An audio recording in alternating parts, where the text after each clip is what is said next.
রব্বুল আলামিন বলেন, কিয়ামতের ময়দানে একজন বান্দাকে যখন আমলনামাটা সামনে দেওয়া হবে, এর মুসলমান এই আমলনামা পাওয়ার পর বান্দা শুধু থরথর করে কাঁপতে থাকবে আর চোখের পানি ফেলতে থাকবে।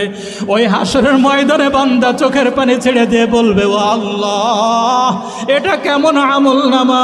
একটা বড় গুনাহ বাদ পড়ে নাই, একটা ছোট গুনাহ বাদ পড়ে নাই। লা ইউগাদিরু সগীরাতাও ওয়ালা কাবীরাতান ইল্লা আহসাহা।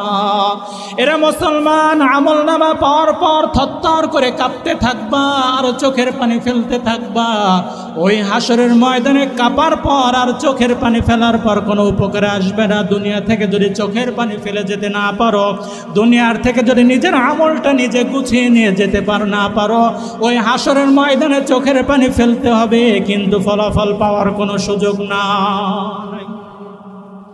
একদল ভণ্ড আছে যারা বলে চোখের পানির কোনো দরকার নাই, খাও দাও, আরাম করো, ফুর্তি করো, দুনিয়াটা হলো আরাম আয়েশের জন্য দিয়েছে। একদল ভণ্ড এমন স্লোগান দেয় না, কি বলেন ঠিক কি না?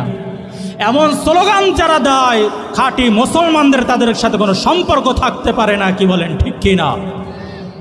অনেক ভণ্ড এমন আছে যারা বলে নামাজ রোজার দরকার নাই, আমার কাছে মুরিদ হও, গরু ছাগল এনে আমাকে দাও, কিয়ামতের দিন সুপারিশ করে আমি তোমাদেরকে জান্নাতে নিয়ে যাব। আছে না এমন?